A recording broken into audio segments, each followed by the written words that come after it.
વાર્ષિક હિસાબોનો દાખલા number chapter 2 છે, એટલે વાર્ષિક હિસાબો એનો દાખલા નંબર 10 છે.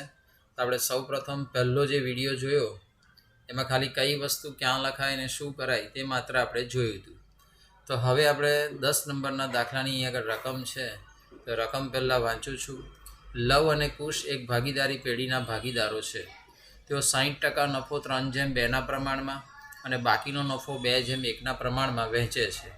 નીચે આપેલા પેઢીના 31/3/17ના રોજના કાચા સરવૈયા અને હવાલા પરથી પેઢીનું નફા નુકસાન ફાળવણી ખાતું, ભાગીદારોના ચાલુ ખાતા અને પાકું સરવૈયું તૈયાર કરો. તો અહીંયા માત્ર આપણને 3 જ ખાતા બનાવવાના કીધા છે, તો 3 જ બનાવીશું. તો અત્યારે હાલમાં અહીંયા આગળ લવ અને કુશની પેઢીનું 31/3/17ના રોજનું કાચું સરવૈયું આપ્યું છે. તો વિગત, ખાપા, ઉધાર બાકી, જમા બાકી બધી વિગતો આપી છે. તો અહીંયા આગળ પહેલું છે લવની મૂડી અને ઉપાડ. તો પહેલું મૂડી છે નામ, તો મૂડી પહેલું નામ છે એટલે પહેલી રકમ ના હોઈ શકે. ધ્યાન રાખવાનું, મૂડીની જમા બાકી હોય તો જમાવાળી રકમ, ઉપાડની ઉધાર બાકી હોય તો ઉપાડની ઉધારવાળી રકમ. તો આ વસ્તુ બધી ધ્યાન રાખીશું. પછી ચાલુ ખાતા છે, આ વખત લવ અને કુશ જો ચાલુ ખાતા છે, ચાલુ ખાતા આપેલા હોય તો પછી આ મૂડી છે ને મૂડી ખાતામાં ન લખાય, ડાયરેક્ટ મૂડી દેવા. હા, સ્થિર મૂડી ખાતું બનાવો તો સ્થિર મૂડી ખાતામાં લખવી હોય તો લખી શકો, પણ ક્યાંય જરૂર નથી, દાખલામાં બી આપણને કીધું નથી. તો ડાયરેક્ટ જ મૂડી દેવામાં મૂડી લખી જ દેવાની. ચાલુ મૂડી ખાતે ચાલુ મૂડી જ્યારે ચાલુ મૂડીવાળો દાખલો જ્યારે પણ હોય ત્યારે મૂડી ડાયરેક્ટ જ તમારે મૂડી દેવામાં લખી દેવાની. બરાબર. અહીંયા દાખલામાં નફા નુકસાન ખાતું પણ આપ્યું છે, નફો પણ આપી દીધો છે, એટલે વેપાર ખાતું અને નફા નુકસાન ખાતું પણ બનાવવાનું નથી. તો આપણે સૌપ્રથમ હવાલા ટીક કરી દઈએ કે કયો હવાલો કોને ટચ કરે છે, કે જેથી કરીને આપણને તકલીફ ના પડે દાખલો ગણતી વખતે.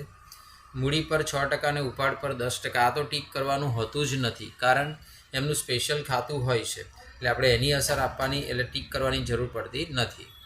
ચાલુ ખાતાની શરૂઆતો આને બી ટીક કરવાની જરૂર નથી, કારણ એનું ચાલુ મૂડી ખાતામાં ચાલુ મૂડી સ્પેશિયલ અલગથી લખતા હોય છે, એટલે એને પણ ટીક કરવાની જરૂર નથી. કુશને મહિને 1800 પગાર ચૂકવવાનો બાકી છે. આ કુશ એટલે ભાગીદાર છે. અહીંયા આગળ કોઈ પગાર શબ્દ છે જ નહીં, હોત તો એની પર બી ટીક ના કરત, કે પગાર કોનો છે જોવું પડે. બરાબર. તો અત્યારે હાલમાં પગાર શબ્દ ક્યાંય તમને જોવા મળતો નથી, તો આને બી ટીક કરવાનો કોઈ પ્રશ્ન નથી. એટલે એનો મતલબ એવો થાય કે એક પણ હવાલા ટીક કરવા જેવું કંઈ છે નથી. એટલે તમે બી સમજી શકો છો કે દાખલામાં એટલું કંઈ ખાસ એટલે એટલું હેવી નથી, કારણ 3 જ ખાતા આપેલા છે અહીંયા આગળ. તો 3 ખાતા તો તમે આરામથી લખી શકશો. તો અત્યારે હાલમાં અહીંયા આગળ જો ખાતા દોર્યા છે, લવ અને કુશની ભાગીદારી પેઢીનું 31/3/17ના રોજ પૂરા થતા વર્ષનું નફા નુકસાન ફાળવણી ખાતું, ઉધાર, જમા, વિગત રકમ રૂપિયા એવું લખી રાખ્યું છે. પછી ભાગીદારોના ચાલુ ખાતા દોર્યા છે, તો ભાગીદારોના ચાલુ ખાતા એમાં તારીખ, વિગત, લવ, કુશ, તારીખ, વિગત, લવ, કુશ, ઉધાર, જમા એવું દોરી દેવાનું. અને પછી છે લવ અને કુશની ભાગીદારી પેઢીનું 31/3/17ના રોજનું પાકું સરવૈયું. આ શબ્દ બહુ જ અગત્યનો, ધ્યાન રાખવાનું. અને હું ખાસ એવું લખાતું નથી અહીં આગળ કે આ કઈ સાઈડ કહેવાય, પણ આપણે આપણી પદ્ધતિને લીધે આપણે અહીં આગળ સાઈડનું નામ પણ લખીશું કે આ કઈ સાઈડ છે. તો હું લખી દઉં છું અહીં આગળ, મૂડી દેવાય એટલે કઈ સાઈડ કહેવાય, તો કે મૂડી દેવાય એટલે જમા સાઈડ કહેવાય. આપણે આપણા માટે લખવાનું. અને મિલકત એના એટલે કઈ સાઈડ, ઉધાર સાઈડ. તો આ ઉધાર સાઈડ કહેવાય. એટલે સાઈડનું નામ લખવાથી પેલું ઉધાર પ્લસ જમા, જમા પ્લસ ઉધાર આપણે જ્યારે એન્ટરીઓ આપીએ ને તો આપણને તકલીફ ન પડે. તો એના માટેની આ પ્રોસેસ છે. તો કોઈ ચિંતા ન કરે, દાખલો ખૂબ સહેલો છે, આપણે એવો છે. તો આપણે દાખલામાં રકમ વાંચવાની શરૂઆત કરીએ. તો પહેલું છે લવની મૂડી અને ઉપાડ. તો લવની મૂડી અને ઉપાડ છે, તો મૂડી ક્યાં લખાય મેં તમને સ્પષ્ટ કીધું કે ચાલુ મૂડી જ્યારે આપેલી હોય દાખલામાં ત્યારે મૂડી ડાયરેક્ટ મૂડી દેવામાં લખાય. તો મૂડીની કઈ બાકી હોય, જમા બાકી. તો જમા બાકી હોય તો 1,20,000 અને 80,000 લવ અને કુશની મૂડી ડાયરેક્ટ મૂડી દેવામાં લખવાની છે. અને આ રકમ 40,000 ને 12,000 જે છે ને, આ 40,000 ને 12,000 એ ઉપાડની રકમ છે. તો આપણે અત્યારે હાલમાં મૂડી ડાયરેક્ટ મૂડી દેવામાં હું લખું છું. તો સ્થિર મૂડી એવો શબ્દ પણ લખી દઉં છું, જેથી કરીને આપણને ખ્યાલ આવે કે આ સ્થિર મૂડી છે, કે આમાં ચાલુ મૂડી પણ છે, એટલે સ્થિર મૂડી એવું લખી દઉં છું. સ્થિર મૂડી, તો સ્થિર મૂડીમાં નામ છે લવ અને કુશ, તો લખું છું લવ અને કુશ. તો લવની રકમ છે 1,20,000 અને કુશની રકમ છે 80,000. તો 1,20,000 અને 80,000 બે તમે ભેગા કરશો તો 2 લાખ રૂપિયા આવશે. તો અહીં 2 લાખ રૂપિયા બહાર આઉટરમાં લખી જ નાખું છું. તો અહીં આગળ હાલમાં સ્થિર મૂડી લવ અને કુશની, તો લવની 1,20,000 છે અને કુશની 80,000 છે. તો મૂડી પહેલાં મેં અહીં આગળ મૂડી દેવામાં લખી કાઢી છે. હવે અત્યારે હાલમાં રકમમાં જોઈએ, પછી બીજું છે મૂડી તો બંનેની 1,20, તમે એને 80,000 લખી. હવે ઉપાડ બી છે બંનેનો, તો બંનેનો ઉપાડ કેટલો છે લવ અને કુશનો? તો ઉપાડ છે 40,000 અને 12,000. તો 40,000 અને 12,000 ઉપાડ તો મારે ક્યાં લખાય? તો કે ચાલુ મૂડી ખાતામાં ઉધાર બાજુ. પણ મારે એક લીટી છોડવાની, કારણ ચાલુ મૂડી ખાતાની બાકીનું કોઈ ઠેકાણું નહીં. ચાલુ ખાતાની ઉધાર બાકી પણ હોઈ શકે અને જમા બાકી પણ હોઈ શકે. એટલે હું એક લીટી છોડીને અત્યારે હાલમાં અહીંયા લખું છું ઉપાડ. તો ઉપાડની તારીખ જનરલી અહીં આગળ આપેલી નથી ને લખવાની બી નથી હોતી. તો ઉપાડની તારીખ તમારે લખવાની જ નહીં. તો ઉપાડ આપણે દાખલાની રકમમાં જો અહીં આગળ પહેલો છે લવમાં 40,000, અહીં આગળ લવમાં 40,000 છે અને અહીં આગળ 12,000 છે. તો 40,000 અને 12,000 ઉપાડ. તો લવના ખાનામાં અહીંયા 40,000 લખું છું અને કુશના ખાનામાં 12,000 લખું છું. તો બંનેના ઉપાડ ચાલુ મૂડી ખાતામાં, ભાગીદારોના ચાલુ મૂડી ખાતામાં ઉધાર બાજુ ઉપાડ લખાય. અને મૂડી અત્યાર સુધીના આપણે મૂડી ખાતામાં અહીં જમા બાજુ લખતા હતા અહીંયા, પણ આ વખત ચાલુ મૂડી ખાતું છે એટલે મૂડી ક્યાં જતી રહી? તો કે મૂડી દેવામાં જતી રહી. તો દરેક સ્ટુડન્ટને ખ્યાલ આવી રહ્યો હશે કે ચાલુ મૂડી ખાતાવાળો દાખલો હોય ત્યારે સ્થિર મૂડી ચાલુ ખાતામાં ન લખાય, એ ડાયરેક્ટ મૂડી દેવામાં લખાય છે. ઓકે, ચાલો હવે આપણે આગળ વધીએ. ચાલો પછી છે ચાલુ ખાતા. તો ચાલુ ખાતામાં લવ, તો પહેલું નામ છે લવ, પણ લવની રકમ તમે જોઈ શકો આ 8,000 રૂપિયા જમા બાજુ છે. તો ચાલુ ખાતાનું મેં તમને કીધું કોઈ ઠેકાણું નહીં, જમા બાકી પણ હોઈ શકે અને ઉધાર પણ હોઈ શકે. તો ચાલુ ખાતામાં 8,000 રૂપિયા જમા બાજુ લખવાના લવના ખાનામાં. જમા બાજુ રકમ છે તો અહીં આગળ તારીખ તમે ઉપર લખી શકશો 1/4/16.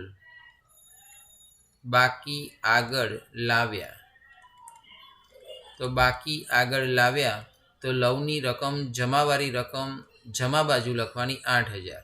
અને કુશમાં હું ડેશ કરું છું, એનું કારણ પણ તમે જુઓ.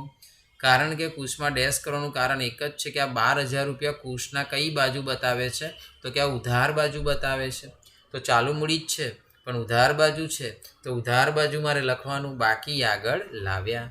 પણ એ મેં એક લીટી છોડી હતી ને તે અહીંયા એના માટે જ છોડી હતી કે ચાલુ મૂડીનું કોઈ ઠેકાણું નથી, એની ઉધાર બાકી પણ હોઈ શકે અને જમા બાકી પણ હોઈ શકે. તો હું લખું છું બાકી આગળ લાવ્યા. તો કેટલા રૂપિયા છે એના? તો કે લવમાં તો ઉધાર બાકી નથી, લવની તો જમા બાકી, તો જમા બાજુ લખી કાઢી છે. અત્યારે હાલમાં કુશના છે તો કેટલા રૂપિયા આપણે જોયા વાંચ્યા તે? તો કે 12,000. તો 12,000 રૂપિયા કુશના ખાનામાં આપણે લખી દેવાના છે. ચાલો દરેકને ખ્યાલ આવી રહ્યો હશે. જો અત્યારે હાલમાં મૂડી ડાયરેક્ટ મૂડી દેવામાં લખી, ઉપાડ ચાલુ મૂડી ખાતાની ઉધાર બાજુ લખ્યો, ચાલુ ખાતા લવ જમા બાજુ રકમ છે તો ચાલુ મૂડી ખાતાની જમા બાજુ 8,000 રૂપિયા લખ્યા. અને કુશ ઉધાર બાકી છે ચાલુ મૂડીની, તો ચાલુ મૂડી ખાતાની ઉધાર બાજુ લખી. ચાલો પછી છે આગળ નફા નુકસાન ખાતું. તો નફા નુકસાન ખાતાની રકમ તમે જોઈ શકશો 80,000 રૂપિયા છે. તો 80,000 રૂપિયા જમા બાજુ છે, આ નફો છે. તો નફો તમે નફા નુકસાન ખાતેથી તમે ક્યાં ખેંચો છો? તો કે નફા નુકસાન ફાળવણી ખાતાની જમા બાજુ. તો અહીં આગળ નફા નુકસાન ફાળવણી ખાતાની જમા બાજુ લખવાનું ચોખ્ખો નફો. ચોખ્ખો નફો, આ ચોખ્ખો નફો ક્યાંથી લાયા? તો કે નફા નુકસાન ખાતેથી. લખવું હોય તો હા, બાકી ચાલે. નફા નુકસાન ખાતેથી લાવ્યા. તો ચોખ્ખો નફો નફા નુકસાન ખાતેથી લાવ્યા. તો રકમ કેટલી છે? તો કે 80,000 રૂપિયા. તો 80,000 રૂપિયા ચોખ્ખો નફો અહીં આગળ લખી દઉં છું. તો કે ચોખ્ખો નફો 80,000 રૂપિયા આપણે લખી કાઢ્યો નફા નુકસાન ફાળવણી ખાતાની જમા બાજુ. આ ચોખ્ખો નફો નફા નુકસાન ખાતું બંધ કરીએ ત્યારે ઉધાર બાજુ જ્યારે તફાવત આવે છે ને ત્યારે ઉધાર બાજુ ચોખ્ખો નફો લખીએ છીએ, એ જ ઉધારવાળી અસર નફા નુકસાન ફાળવણી ખાતાની જમા બાજુ લખવામાં આવે છે. ચાલો સ્ટેપ બાય સ્ટેપ વધતા રહીએ આગળ. ચાલો પછી છે સ્ટોક છે 31,317 72,000 રૂપિયા. 31,317 અને રકમ છે ઉધાર બાજુ. તો ઉધાર બાજુ છે સ્ટોક આપણી મિલકત કહેવાય. તો વેપાર પાકા સરવૈયામાં મિલકત લેનામાં આવે. તો એ લખું છું પાકા સરવૈયામાં મિલકત લેનામાં આખર સ્ટોક મિલકત લેનામાં. તો આખર સ્ટોકની રકમ તમારે જોવાની. તો આખર સ્ટોક મિલકત લેનામાં કેટલો આપેલો છે? તો કે આખર સ્ટોક 72,000 રૂપિયા આપેલો છે. તો 72,000 રૂપિયા. ધ્યાન રાખવાનું ભાઈ કે આખર સ્ટોક 72,000 રૂપિયા અહીં આપેલો છે. હવે આખર સ્ટોક આપણી કઈ મિલકત કહેવાય? તો કે ચાલુ મિલકત કહેવાય. જો તમે હેડિંગ સાથે જતા હોય તો ચાલુ મિલકત કહેવાય. અને મોડે બી કરતા રહેવાનું, કારણ પછીના ચેપ્ટર વાર્ષિક હિસાબો પાર્ટ 2માં આવે છે. તો ત્યાં પણ આ વસ્તુ મોડે કરવાની હોય છે કે આખર સ્ટોક કઈ મિલકત કહેવાય? તો કે ચાલુ મિલકત કહેવાય. તો ધીમે ધીમે આ બધું પણ મોડે કરતા રહેવાનું. ચલો પછી છે સ્ટોક લખી કાઢ્યો. પછી છે અગાઉથી ચૂકવેલું વીમા પ્રીમિયમ 3200 રૂપિયા. તો અગાઉથી ચૂકવેલું વીમા પ્રીમિયમ આપણા માટે શું કહેવાય? તો કે મિલકત કહેવાય. તો મિલકત કહેવાય, એ પણ મિલકત લેનામાં જ લખવાનું. તો લખું છું અગાઉથી ચૂકવેલ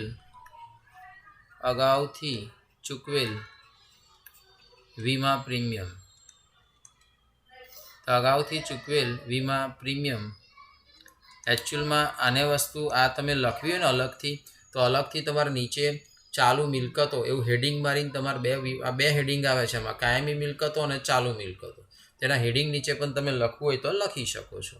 તો અગાઉથી ચૂકવેલ વીમા પ્રીમિયમની રકમ છે 3200. તો રકમમાં જોઈને લખું છું 3200. તો અગાઉથી ચૂકવેલ વીમા પ્રીમિયમ 3200 રૂપિયા છે. તો અહીં આગળ બી જોતા જવાનું કે જો 3200 લખ્યા. ચલો મકાન છે 1,60,000. તો મકાન ક્યાં લખાય? આપણી શું કહેવાય મકાન? તો કે મિલકત કહેવાય. તો પાકા સરવૈયામાં મિલકત તેનામાં લખવાનું મકાન. પણ મકાન પર હવાલો છે જ નહીં. તો ડાયરેક્ટ આ મકાન કઈ મિલકત કહેવાય? તો કે કાયમી મિલકત. જો તમે એના હેડિંગ નીચે લખવું હોય તો લખી શકો કાયમી મિલકત કહેવાય. તો કાયમી મિલકતના હેડિંગ નીચે પણ લખી શકો છો. મકાન 1,60,000. હું બોલું છું વચ્ચે વચ્ચે તો કન્ફ્યુઝ ના થતા કે આ સાહેબ પાછું કયું હેડિંગ આવે. આપણે આ રીતે જ ગણવાનું છે, કોઈ પ્રોબ્લેમ નથી. પણ કદાચ કોઈકને એવો હઠાગ્રહ હોય કે ના મારે તો આ રીતે હેડિંગ મારીને જ લખવું છે, તો હેડિંગ મારીને બી લખી શકે. ચલો પછી છે અગાઉથી ચૂકવેલ વીમા પ્રીમિયમ પૂરું થયું, મકાન પૂરું થયું. હવે એક સાથે બે નામ છે, દેવાદારો અને લેણદારો. તો દેવાદારો અને લેણદારો છે તો બે નામ છે, પણ મને પહેલાં કશી ખબર પડતી નથી એવું સમજો. તો પહેલાં દેવાદારો ક્યાં આવે અને લેણદારો ક્યાં આવે તે પહેલાં વિચારવાનું.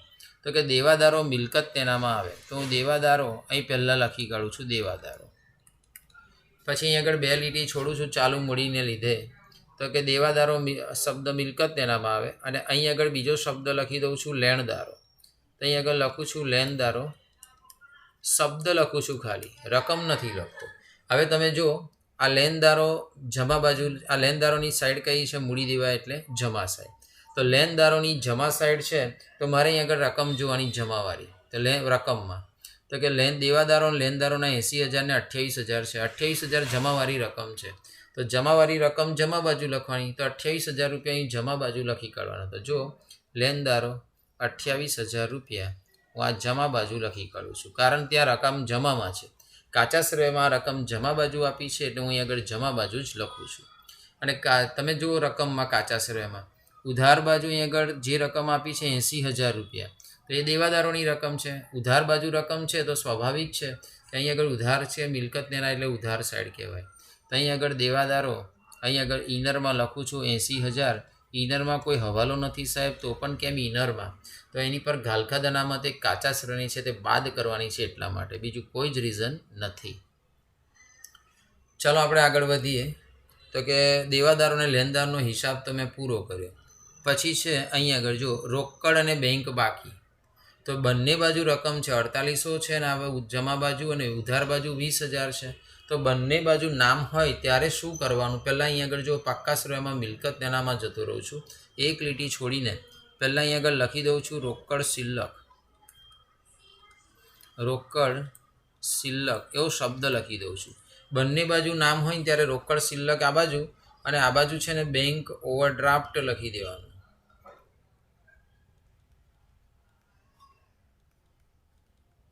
અથવા બેંક બાકી એવું લખી દો તો પણ ચાલે. હવે પેલા જેવું દેવાદારોમાં કેવું કે ઉધારવાળી રકમ ઉધાર બાજુ અને લેણદારોમાં જમાવાળી રકમ જમા બાજુ. એ જ રીતના એ બેંક ઓવરડ્રાફ્ટ છે અને એ રોકડ શિલ્લક છે. રોકડ શિલ્લક આ મિલકત તેના બાજુ છે. મિલકત તેના લે કઈ સાઈડ કહેવાય તો કે ઉધાર સાઈડ કહેવાય. તો અહીં આગળ તમે દાખલાની રકમમાં જુઓ કે ઉધારવાળી રકમ કેટલી છે તો કે ઉધારવાળી રકમ રોકડ 4800 રૂપિયા છે. તો ઉધારવાળી રકમ ઉધાર બાજુ લખીશ 4800 રૂપિયા. હું બહાર આઉટરમાં જ 4800 લખી જ કાઢું છું. ઉધારવાળી રકમ ઉધાર બાજુ લખું છું, ધ્યાન રાખવાનું. અને પછી અહીં આગળ રોકડ પછી બેંક બાકી છે તો બેંક બાકીની આ રકમ જમા બાજુ 20,000 રૂપિયા છે. એ જમા બાજુ જે છે ને એ જ આપણે શું કહેવાય બેંક ઓવરડ્રાફ્ટ કહેવાય 20,000 રૂપિયા. તો બેંક ઓવરડ્રાફ્ટ 20,000 રૂપિયા અહીં આગળ આઉટરમાં હું લખી કાઢું છું. પણ ધ્યાન રાખવાનું કે 20,000 જમા બાજુ છે, મેં રકમ જમા બાજુ જ લખી છે. ઉધાર બાજુ 4800 હતા તો રકમ ઉધાર બાજુ જ લખી છે, કારણ મિલકત તેના એટલે ઉધાર સાઈડ કહેવાય. ક્લિયર છો? ઓકે, આગળ વધીએ. પછી છે રોકડ બેંક બાકી, પછી દેવી હુંડી. તો દેવી હુંડી આપણા માટે શું કહેવાય? દેવું કહેવાય. તો જો આ રકમ બી તમે જોઈ શકો 14,000 રૂપિયા જે છે એ જમા સાઈડ છે. તો જમા સાઈડ છે એટલે જમા બાજુ મૂડી દેવામાં લખવાનું તો કે દેવી હુંડી. તો અહીંયા લખું છું દેવી હુંડી. જમા બાજુ રકમ છે, જમા બાજુ જ લખીએ છીએ 14,000 રૂપિયા. દેવી હુંડી જમા બાજુ 14,000 રૂપિયા. ચલો આગળ જઈએ, ક્રમશઃ વધીએ. દેવી હુંડી પછી ગીરો લોન. તો ગીરો લોન અહીં આગળ 1 લાખ રૂપિયા છે, પણ 1 લાખ રૂપિયા બી કઈ બાજુ છે તો કે જમા બાજુ છે. તો ગીરો લોન દેવું જ કહેવાય, જમા બાજુ છે. તો અહીં આગળ બી જમા બાજુ જો મૂડી દેવાય એટલે જમા સાઈડ કહેવાય. તો આપણે જમા સાઈડ જ લખવાનું કે ગીરો લોન 1 લાખ રૂપિયા. આ દેવા તરીકે જ દર્શાવવામાં આવે છે, બરાબર. ગીરો લોન 1 લાખ રૂપિયા.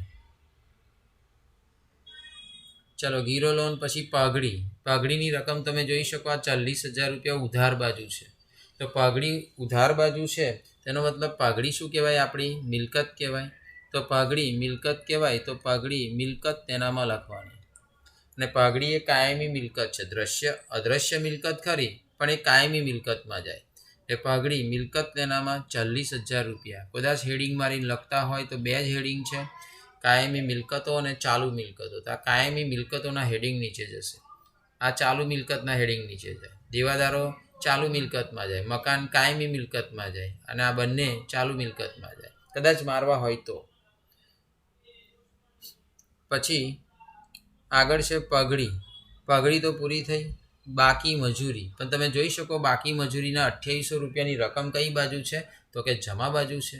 તો બાકી મજૂરી એનો મતલબ ચૂકવવાની બાકી. જમા બાજુ છે તો હું જમા બાજુ જ લખીશ. તો જમા બાજુની રકમ છે 2800 રૂપિયા. તો હું 2800 રૂપિયા બાકી મજૂરી લખી દઉં છું. આ કહેવાય ચૂકવવાની બાકી મજૂરી. તો ચૂકવવાની બાકી મજૂરી 2800 રૂપિયા આપણે અહીંયા આગળ લખી કાઢી. અને કાચા સરાની એક જ અસર આવે તો અહીંયા એક અસર આપણે આપી દીધી છે. ચલો ચૂકવવાની બાકી મજૂરી પૂરી કરી. હવે છે મળવાનું બાકી ભાડું. તો મળવાનું બાકી ભાડું 1600 રૂપિયા છે, ઉધાર બાજુ છે. તો મળવાનું બાકી ભાડું ઉધાર બાજુ છે, 1600 રૂપિયા છે, એ આપણી ચાલુ મિલકત કહેવાય. તો અહીં આગળ લખવાનું મળવાનું બાકી ભાડું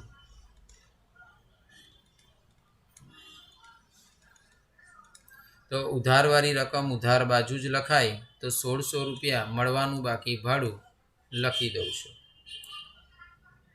ચાલો પછી મળવાનું બાકી ભાડું થઈ ગયું. પછી અગાઉથી મળેલું કમિશન. તો અગાઉથી મળેલું કમિશનના 800 રૂપિયા જે છે તે કઈ બાજુ બતાવે છે તો કે જમા બાજુ. તો યાદ રાખો જમાવાળી રકમ જમા બાજુ જ લખાય.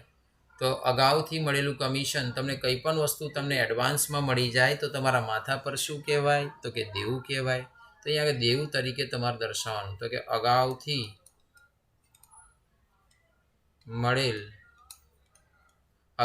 મળેલ કમિશન. તો 800 રૂપિયા અગાઉથી મળેલ કમિશન છે.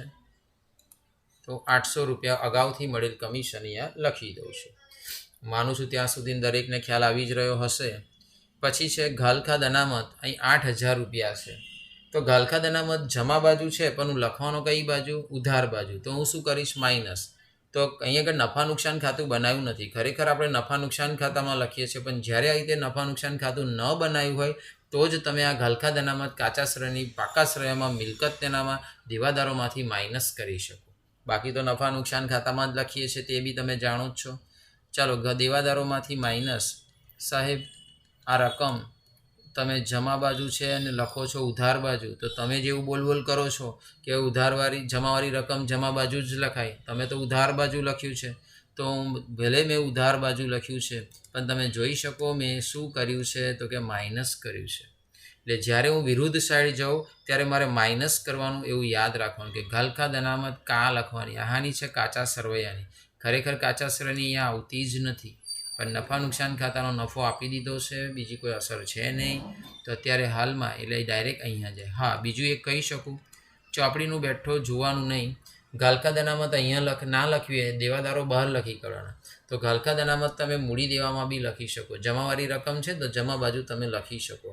તમારા બેલેન્સમાં કોઈ જ ફરક ના આવે. સમજો બધાનું 3 જે કંઈ તમારું ટોટલ આવતું હોય તેના ટોટલમાં આ બંને બાજુના સરખા જ આવે, મતલબમાં 8,000 રૂપિયાનો ફરક હોઈ શકે. પણ એ સૈદ્ધાંતિક દ્રષ્ટિએ પણ તમે સાચા છો સર, તમે ખોટું ના જ આપી શકે, તે પણ યાદ રાખવાનું. હવે આ ઘાલખાદ અનામત પરથી પેટન્ટ્સ અને ફર્નિચર બંને આપણી કાયમી મિલકતો છે. પેટન્ટ્સ અને ફર્નિચર, પેટન્ટ્સ અદ્રશ્ય મિલકત છે, ફર્નિચર દ્રશ્ય મિલકત છે, પણ છે તો બધી કાયમી મિલકતો. તો પેટન્ટ્સ અને ફર્નિચર, તો અહીં આગળ પાકા સરવૈયામાં મિલકતને એનામાં લખું છું પેટન્ટ્સ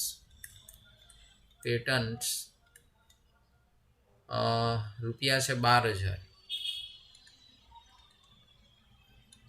અને ફર્નિચર એ બી આપણી કાયમી મિલકત છે, તો એની રકમ છે 24,000.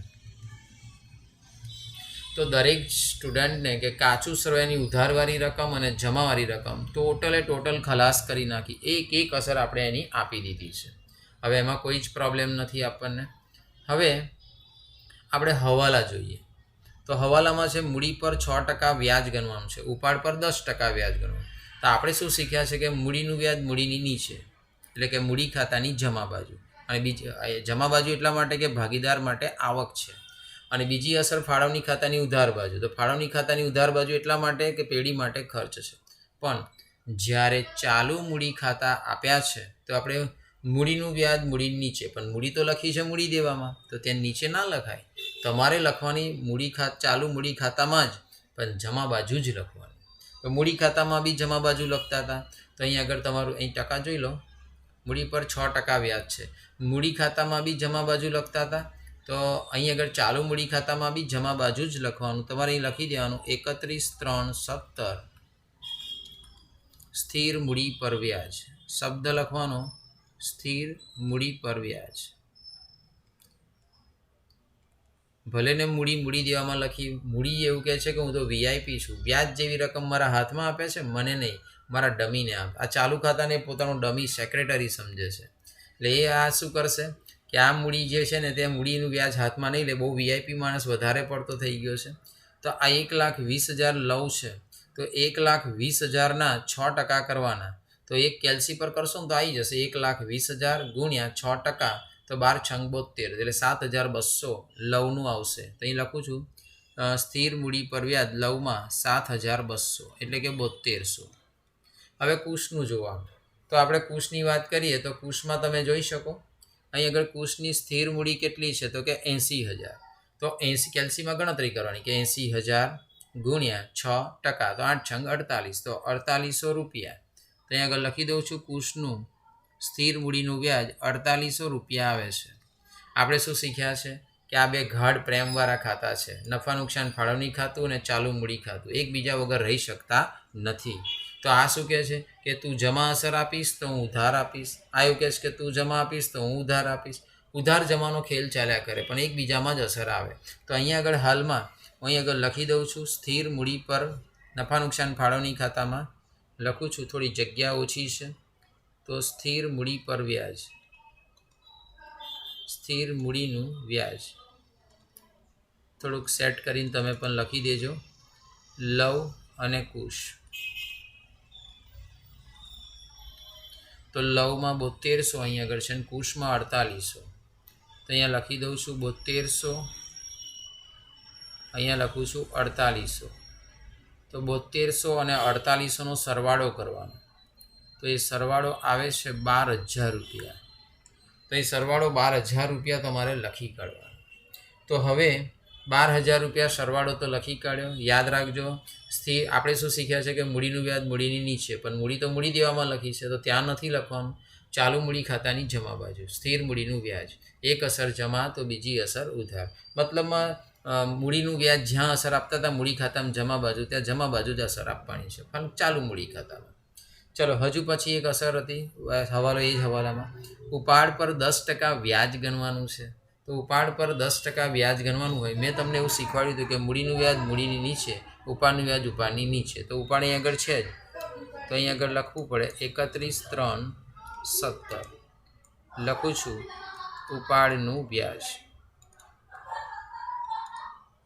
10% કહે છે, તો બોલો 40,000ના 10% એટલે કેટલા? 4,000.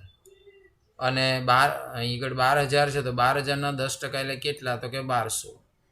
બોલો, એક અસર ઉધાર તો બીજી અસર જમા. તો અહીંયા જમા બાજુ જ તમારે લખવાનું ઉપાડ પર વ્યાજ, ઉપાડ પર વ્યાજ. તો ઉપાડ પર વ્યાજ તમે લખી કાઢશો અને પછી તમારે નામ લખી દેવાના કે લવ અને કુશ. તો લવમાં છે 4,000 અને કુશમાં છે 1200 રૂપિયા. તો 4,000 અને 1200 ભેગા કરશો તો 5200 રૂપિયા આવશે. યાદ રાખજો, આમ જોવા જઈએ તો ડાયલોગ બોલો તો આવો બોલાય કે મૂડીનું વ્યાજ મૂડીની નીચે ના લખાય. બાકી બધા દાખલામાં એવું આવે કે મૂડીનું વ્યાજ મૂડીની નીચે, ઉપાડનું વ્યાજ ઉપાડની નીચે. પણ અહીં ના લખાય એવું કેમ બોલાય? કારણ કે ચાલુ મૂડી જ્યારે આપેલી હોય ત્યારે મૂડીનું વ્યાજ મૂડીની નીચે ના લખાય. મૂડી કારણ કે મૂડી દેવામાં હશે અને ચાલો એનું વ્યાજ અહીંયા હશે, અને ઉપાડનું વ્યાજ તો ઉપાડની નીચે જ હશે, એને કોઈ લેવા દેવા નથી. તો દરેકને ખ્યાલ આવી ગયો હશે, આ જમા તો ઉધાર અને આ ઉધાર તો બીજી અસર જમા. હવે હું પહેલો હવાલો કમ્પ્લીટલી પૂરો કર્યો છે, બીજા હવાલા તરફ જઉં છું. ચાલુ ખાતાની શરૂઆતની બાકી પર 10% લેખે વ્યાજની જોગવાઈ કરો. તો ચાલુ ખાતાની બાકી પર 10% વ્યાજની જોગવાઈ કરો તો તમારે સિદ્ધાંત, તમારો નિયમ તો એનો એ જ. શું નિયમ? તો કે ચાલુ મૂડીનું વ્યાજ મૂડીની નીચે, બસ આટલો સિદ્ધાંત છે, બરાબર. તો અહીં આગળ જો ચાલુ મૂડી પર વ્યાજ, અહીં લખું છું ચાલુ મૂડીનું વ્યાજ, શબ્દ લખી દઉં ચાલુ મૂડીનું વ્યાજ. તો ચાલુ મૂડી લવમાં અહીં જમા બાજુ છે, તો 8,000ના અહીં આગળ કેટલા ટકા કીધા છે? 10%. તો 8,000ના 10% કરશો તો કેટલા આવશે? 800. આ ડેશનું વ્યાજ કેટલું? તો કે ડેશ, એનું વ્યાજ થોડી હોય, એની રકમ જ નથી. તો આપણે શું શીખવાનું? તો બોલો, એક અસર જમા તો બીજી અસર ઉધાર. તો અહીં આગળ ઉધાર બાજુ અહીંયા જ આપવાનું. તો આ કોનું છે? આ તો કે લવનું. તો અહીં આગળ લખવાનું કે લવની ચાલુ મૂડીનું વ્યાજ. તો લવની ચાલુ મૂડીનું વ્યાજ તો લખવાનું 800 રૂપિયા, એવું લખી દેવાનું. જમા તો ઉધાર. પછી અહીં આગળ તમે જુઓ કુશનું ઉધાર બાજુ છે, તો ચાલુ મૂડી ઉધાર હોય તો આપણે શું સિસ્ટમ છે? મૂડીનું વ્યાજ મૂડીની નીચે. તો અહીં આગળ મૂડી ઉધાર બાજુ, તો ઉધાર બાજુ લખવાનું. તો લખવાનું 31,3,17. તો લખવાનું ચાલુ મૂડીનું વ્યાજ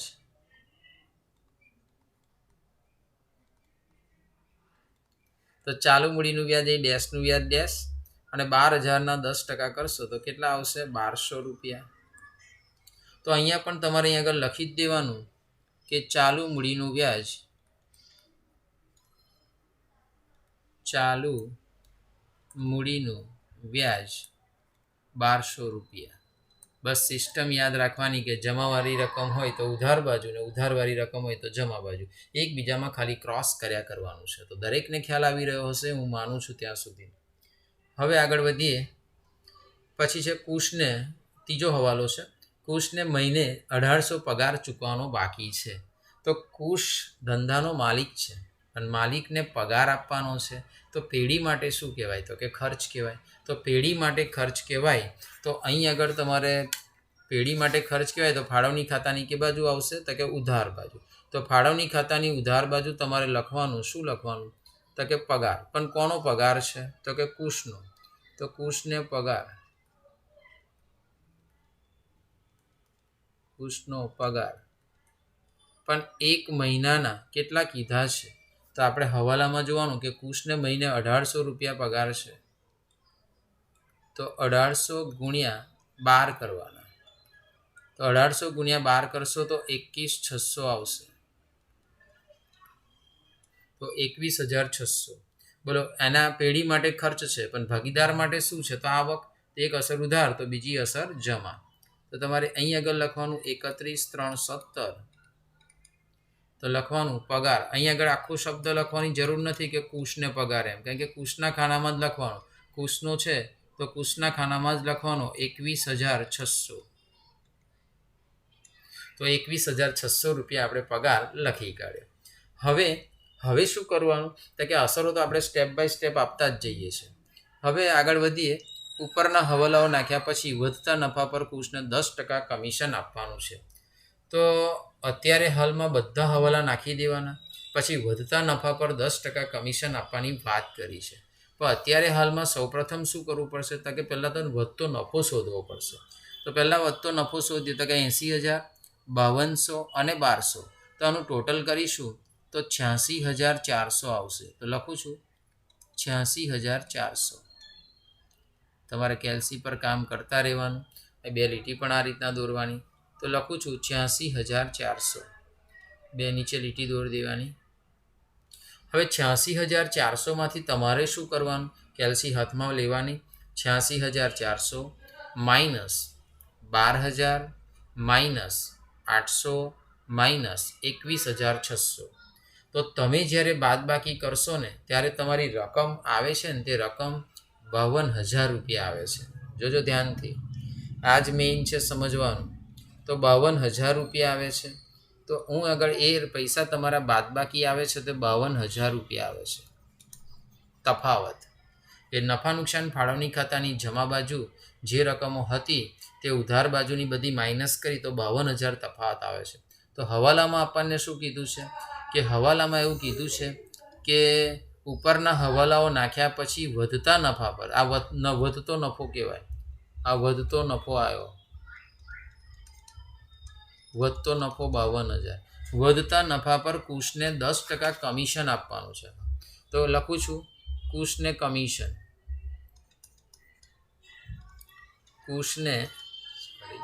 કુશને કમિશન. વધતો નફો 52,000. તો 52,000ના 10% કરવાના. તો 52,000ના 10% કરશો તો 5200 રૂપિયા આવે. તો આ 5200 રૂપિયા અહીં આગળ શું હવાલામાં કીધું છે કે ઉપરના હવાલાઓ નાખ્યા પછી, તો હવાલા નાખી દીધા પછી વધતો નફો, એટલે જમાસાઈના ટોટલમાંથી ઉધારનું બાદ કરીને જે વધ્યું તે વધતો નફો કહેવાય. તો વધતા નફા પર 10% કમિશન આપ્યું. તો 52,000ના 10% એટલે કેટલા? 5200 રૂપિયા. કુશને કમિશન આપ્યું. કુશને કમિશન કોણ આપે? તો કે પેઢી આપે. તો પેઢી માટે શું કહેવાય? તો કે ખર્ચ કહેવાય. તો પેઢી માટે ખર્ચ કહેવાય. તો પેઢી ખર્ચ ક્યાં લખે? તો કે ફાળવણી ખાતાની ઉધાર બાજુ. કારણ આ વીઆઈપી માણસનો પગાર છે, કમિશન છે. તો અહીં આગળ તમારે લખવાનું કુશનું કમિશન. થોડુંક જગ્યા, કુશનું કમિશન. તો કુશનું કમિશન આપણે કેટલું લાવ્યા હતા? કે 5200 રૂપિયા. ખ્યાલ આવી જ ગયો હશે બધાને કે જમાસાઈની બધી ટોટલ કર્યું 86,400. 86,400માંથી 12,000 માઇનસ કર્યા, 800 માઇનસ કર્યા, 21,600 માઇનસ કર્યા. જે વધ્યા હતા એ 52,000, એને કહેવાય વધતો નફો. અને વધતા નફા પર 10% એટલે 5200 રૂપિયા. 52,000ના 10% એટલે 5200. આ કુશનું કમિશન કહેવાય. ભૂલ નહીં કરવાની. આ એક અસર ઉધાર, તો બીજી અસર જમા.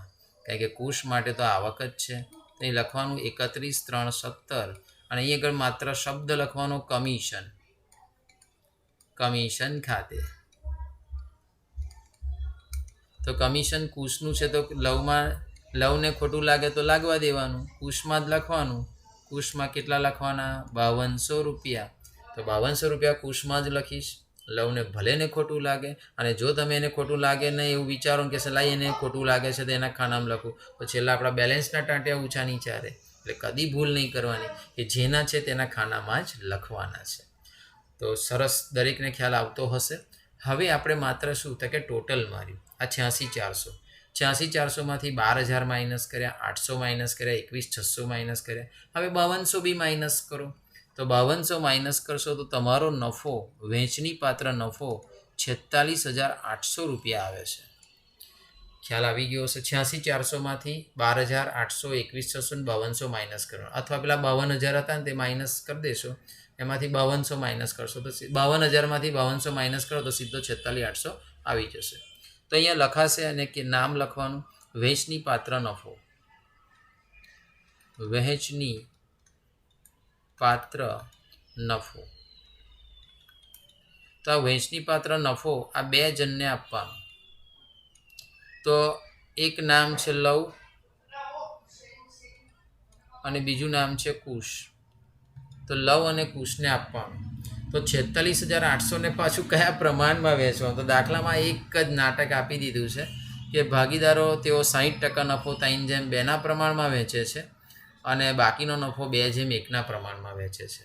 તો આ લોકો પાછું 60% 3/2ના પ્રમાણમાં. તો તમારે ગણતરી કરવી પડશે. તો ગણતરી અહીંયા આગળ કરેલું પેજ છે, તો ત્યાં તમારે બધી જ ગણતરી ડિટેલમાં લખીને સમજાવું છું.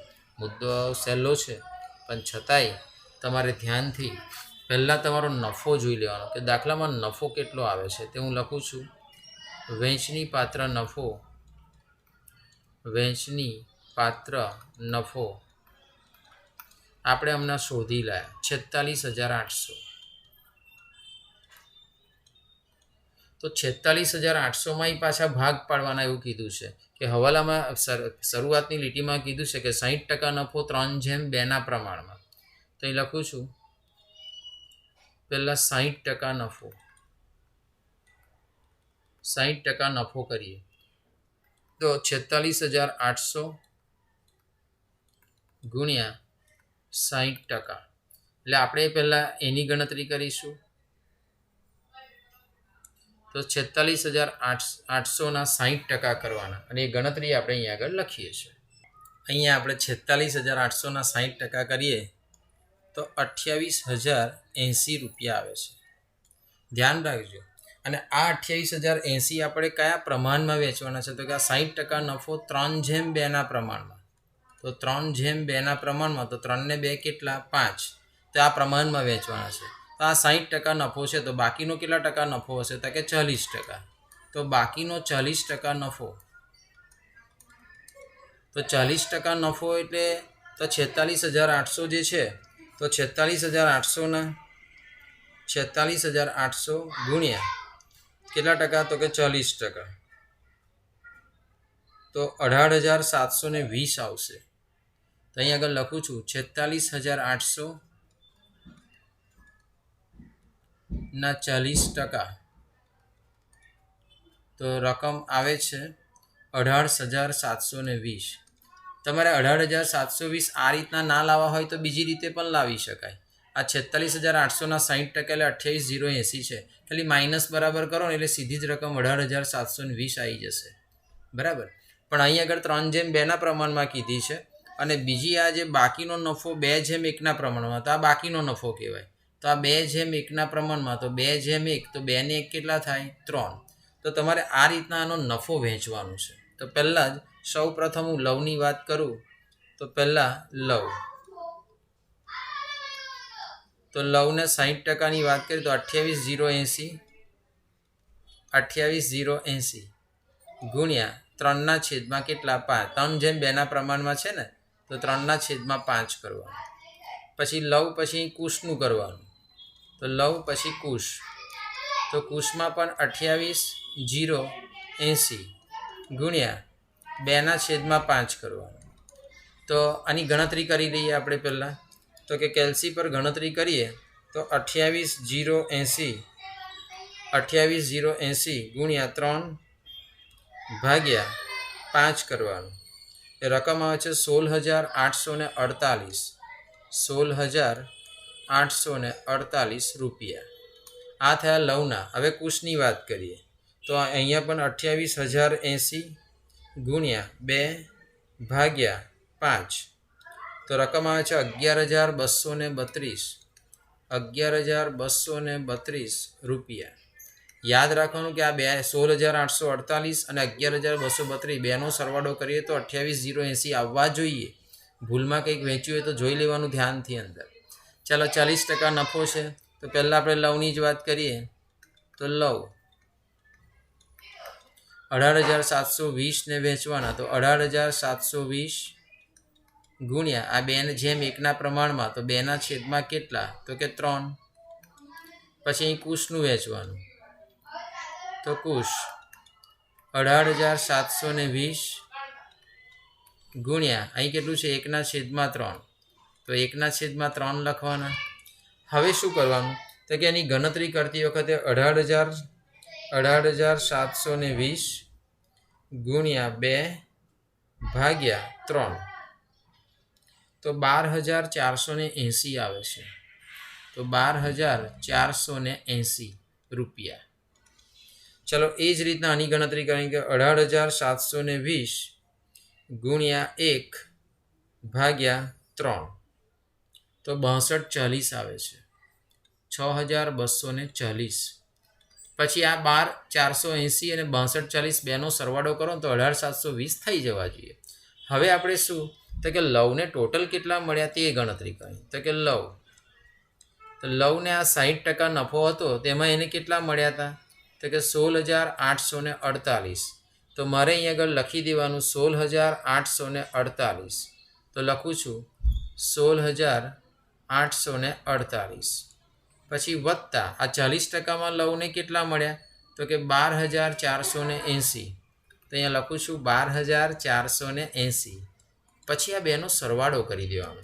તો જો અહીં આગળ સરવાળો કરું છું તો કે 16,848 પ્લસ 12,480 તો સરવાળો કરું તો 29,328 આવે છે. તો 29,328. તો આ નફો નફા નુકસાન ફાળવણી ખાતામાં લખવાનું છે. દાખલો આમ નાનો કરી દીધો છે તમે બી ખ્યાલ આવી જાય પણ આ ગણતરી થોડીક આપણને મૂકી આપી. ટાઈમિંગ તો આપણો એટલો જ લે. ચાલો પછી કુશમાં તો કુશને કેટલો મળે તો કે 11,232 રૂપિયા 60%માં. તો 11,232 પ્લસ કુશને અહીં આગળ 40%માં બીજા કેટલા મળ્યા હતા તો કે 6,240. તો 6,240. પછી આ બેનો સરવાળો કરવાનો તો 11,232 પ્લસ 6,240 તો 17,472 આવે છે. તો 17,472. હવે મારે શું કરવાનું તો કે આ રકમો જે શોધી લાવો 29,328 અને 17,472 અહીંયા લખવાની છે. તો તમે જોઈ શકો કે પહેલાં સૌ પ્રથમ અહીં આગળ વહેંચીને લખવાની છે.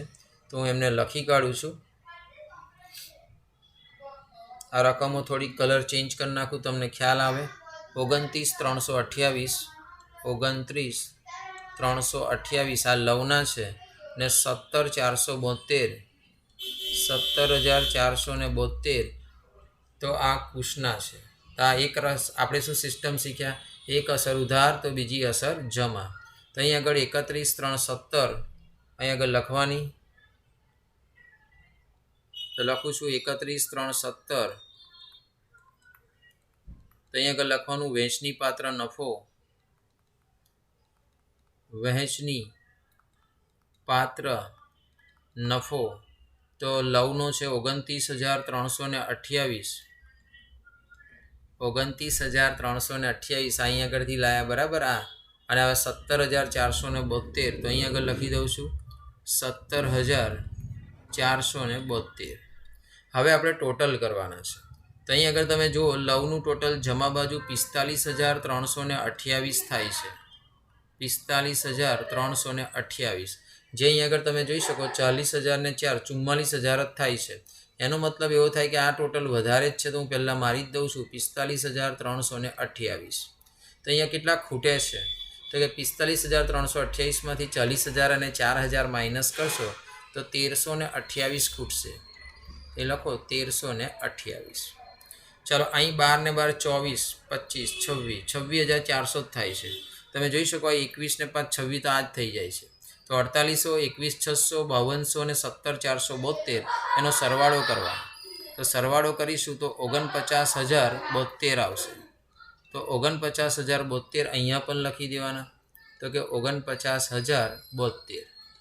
હવે આ સરવાળામાંથી પછી શું કરવાનું? 49,072માંથી 12,000 માઇનસ કરવાના, ફરી 12,000 માઇનસ કરવાના, 1200 માઇનસ કરવાના, 1200 માઇનસ કરવાના. તો રકમ તમને કેલ્સી બતાવશે 22,672. અહીંયા શબ્દ લખવાનો 31/3/17, તારીખ લખવાની અને શબ્દ લખવાનો બાકી આગળ લઈ ગયા. બાકી આગળ લઈ ગયા. આ કઈ સાઈડ છે? ઉધાર. તો એને કઈ બાજુ ખેંચવાની? જમા. તો જમા એટલે કઈ? તો કે મૂડી દેવામાં. તો અહીંયા આગળ મૂડી દેવામાં તમારે લખી દેવાનું ચાલુ મૂડી.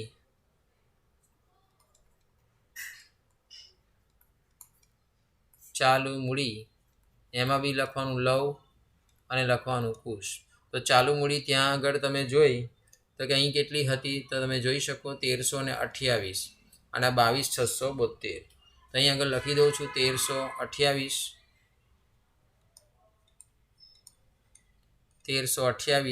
અને 22,672.